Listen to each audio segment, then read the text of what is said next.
नमस्कार दोस्तों, डेडपूल 3 की शूटिंग चल रही है। मार्वल की पहली आर रेटेड फिल्म। फैंस दुविधा में हैं। लोग वापसी चाहते हैं पर चिंतित हैं कि मार्वल डेडपूल का स्टाइल नहीं पकड़ पाएगा। साल से डेडपूल 3 का लेखन प्रभावित हुआ। कई फैंस कहते हैं मार्वल डेडपूल 3 को बर्बाद कर सकता है, इसलिए मैं डेडपूल 3 की सारी जानकारी इकट्ठा की है। देखें डेडपूल 3 कैसी कहानी कहता है, पुराना स्टाइल या नया मार्वल टच। शुरू करते हैं। डेडपूल 3 की कहानी डेडपूल 2 के बाद की है। वेड विल्सन पिछली फिल्म में टाइम मशीन से पत्नी और एक्स-फोर्स को बचाया, चौथी दीवार तोड़ी, अपनी कई फिल्मों को बिगाड़ा। का ध्यान खींचा, टाइम क्रिमिनल माना गया, मोबियस पीछा कर रहा है, मिस मिनट्स भी होगी, आयरन मैन जार्विस जैसी जोड़ी बनेगी, भाग रहा है। एक्समैन टाइमलाइन में वोल्वरीन को बचाया, वोल्वरीन ने उसे दुश्मन समझा, खूनी लड़ाई हुई। डेडपूल वोल्वरीन को छेदेगा, वोल्वरीन उसका सर फोड़ेगा। हीलिंग पावर से वे ठीक हो जाएंगे। सेट की तस्वीरों के अनुसार अंकल वुल्फ वोल्वरीन 3 जैसे दिखते हैं, पर उसे कुछ जवां। ह्यूग जैकमैन ने भी पुष्टि की है कि डेडपूल 3 की कहानी वोल्वरीन 3 से पहले होती है, इसलिए टाइमलाइन डेज ऑफ फ्यूचर और वोल्वरीन 3 के बीच होगी। इसके अलावा डेडपूल के रूप के बारे में पहले डेडपूल 3 के मेकअप आर्टिस्ट की तस्वीरों के अनुसार हम देख सकते हैं कि पिछले 2 फिल्मों की तुलना में डेडपूल का रूप ज्यादा नहीं बदला है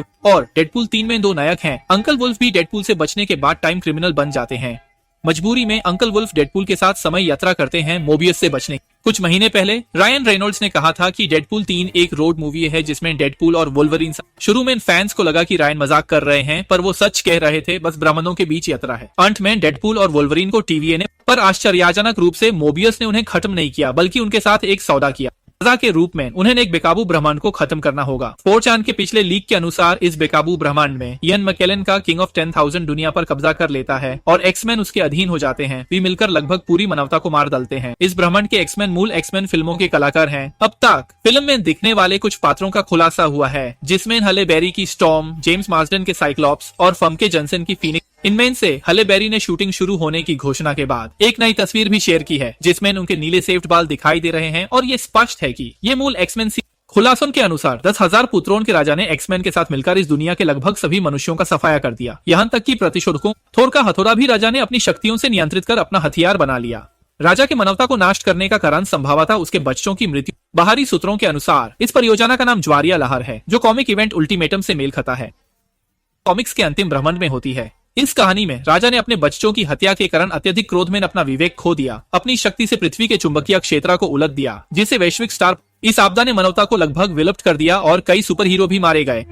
नयाकुन और एक्समैन ने राजा को घेरा, पर फिल्म में राजा के बच्चे स्कारलेट विच या क्विकसिल्वर हैं, ये अज्ञात है। ध्यान दें, इस ब्रह्मांड में एक वोल्वरीन भी हो सकता है, क्योंकि पहले अंकल वुल्फ ने बताया था कि वो डेडपूल 3 में 2 भूमिकाएं निभाएंगे। इसलिए डेडपूल के वोल्वरीन के अलावा दूसरा संभवतः इस ब्रह्मांड का वोल्वरीन है, जिसे हम वोल्वरीन बी कहेंगे। क्या ये वोल्वरीन बी एक्समैन के साथ राजा को हरेगा या राजा का गुलाम बनकर मारा जाएगा, ये अभी अज्ञात है और जानकारी नहीं है, इसलिए मैं ज्यादा अनुमान नहीं लगाऊंगा। अच्छी खबर ये है कि अंकल वुल्फ फिल्म में शायद कॉमिक्स का क्लासिक पीला सूट पहनेंगे।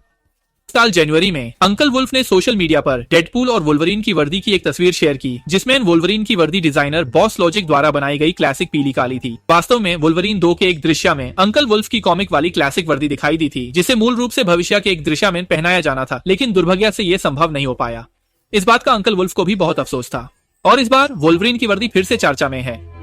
डेडपूल 3 की कहानी में एक्समैन के अलावा एक महिला खलनायक भी है। फरवरी की रिपोर्ट के अनुसार अभिनेत्री एमा कोरिन खलनायक की भूमिका निभाएंगी। रिपोर्ट के अनुसार इस महिला खलनायक का वोल्वरीन से गहरा संबंध है। एमा कोरिन संभवतः डेथ स्ट्राइक बनेंगी, जिसके पास वोल्वरीन जैसे अदामंटियम के पंजे हैं। शायद फिल्म में वो भी। वह 10,000 पुत्रों के राजा के शिविर से भी संबंधित था। वन जीवांग और एनी एक्समैन की क्षमताओं के कारण इसलिए मोबियस ने डेडपूल को उनके साथ जाने देने का फैसला किया और मॉर्बियस ने डेडपूल को प्रायोगिक लाइन की मरम्मत के लिए उपयोग करा। और इस उन्मूलन उपकरण के बारे में एक उच्च संभावना है कि यह एक सहारा नहीं है, लेकिन विशिष्ट क्षमताओं वाला एक चरित्र। रायन के अनुसार रेनॉल्ड्स ने पहले कहा था कि मैथ्यू हर दिन सेट पर दिखाई देता था और पूरे कथानक में एक महत्वपूर्ण डेडपूल और वोल्वरीन इस दोषपूर्ण ब्रह्मांड को कैसे ठीक करने जा रहा है। शोधकर्ताओं के अनुसार जिस तरह से दोनों ने ब्रह्मांड की मरम्मत की वह बहुत सरल थी। यह इस ब्रह्मांड के सभी महामानवों को मराने के लिए मिलकर काम करना है, जिसमें 10 यह बताया गया है कि पूरी कहानी प्रसिद्ध comic strip Deadpool slaughter Marvel universe से प्रेरित है, लेकिन इस बार यह भेदिया तलवारों का संयोजन बन जाता है और एक्समैन। इसके अलावा उपयुक्त डेडपूल वोल्वरीन और दूसरी दुनिया के एक्समैन के अलावा डेडपूल श्रृंखला के पुराने पत्रा भी फिल्म में वापसी करेंगे के प्रकट होने की पुष्टि की गई है। उनमें शामिल हैं Steel, Gospel Wave Junior Warhead, Snowflake, Vanessa, India Spiderman, जिनके पास टीम एक्स पर कोई महाशक्ति नहीं है। लेकिन चूंकि डेडपूल 3 की मुख्य कहानी अन्य ब्रह्मांडों में होती है, इसलिए इन पिछले कड़ियों के पुराने पत्रा शायद केवल फिल्म की शुरुआत में दिखाई दिए। कहानी पर इसका ज्यादा असर नहीं पड़ता है। फिल्म कैसे समाप्त होगी? पिछले खुलासे के अनुसार डेडपूल के वुल्वरीन और बुजुर्ग मैग्नेटो दोनों एवेंजर्स 6, इसलिए हमारे पास यह अनुमान लगाने का कारण है कि यह अंत में तक गलती से एवेंजर्स 6 के मुख्य युद्ध क्षेत्र यह पिछले रशोदगतनों में उल्लिखित तलवारबाजी नमक नए ब्रह्मांड में इस तरह एक गुप्त युद्ध में भागीदार बनाने के लिए उपरोक्त अब तक डेडपूल 3 द्वारा जारी किया गया सामान्य प्लॉट है। इसे हम देख सकते हैं कि फिल्म के कई प्लॉट डेडपूल श्रृंखला की हिंसक और पगल शैली को जारी रखते हैं और मार्वल ने घोषणा की है कि डेडपूल 3 को आर रेटेड रखा गया है, इसलिए विषय में कोई बड़ा बदलाव नहीं होना चाहिए। और कहानी में फॉक्स के मूल एक्समैन भी वापस आते हैं और ये भावना अक्सर दोधारी तलवार होती है।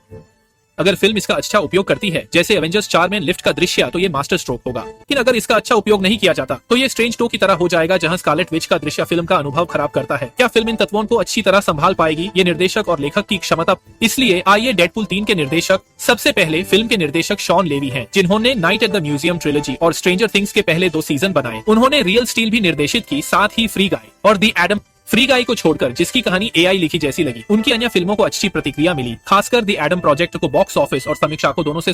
फिल्म के लेखकों में शुरू में मोरिन और लिजी बहनों को चुना गया था। सच कहें तो इन दोनों का अनुभव सीमित था। एक 6.4 रेटिंग वाली film do you hate the same people as me के अलावा उन्होंने बस कुछ एनिमेशन के लिए स्क्रिप्ट लिखी थी। जब मैंने ये सुना, मुझे लगा कि फिल्म मुश्किल में पड़ सकती है, लेकिन अच्छा हुआ कि जल्द ही मार्वल ने पहली 2 डेडपूल फिल्मों के लेखक पॉल वेर्निक और रेट रीस को वापस बुलाकर स्क्रिप्ट फिर से लिखवाई। साथ ही शी हल्क के लेखक जेब विल्सन को भी शामिल किया।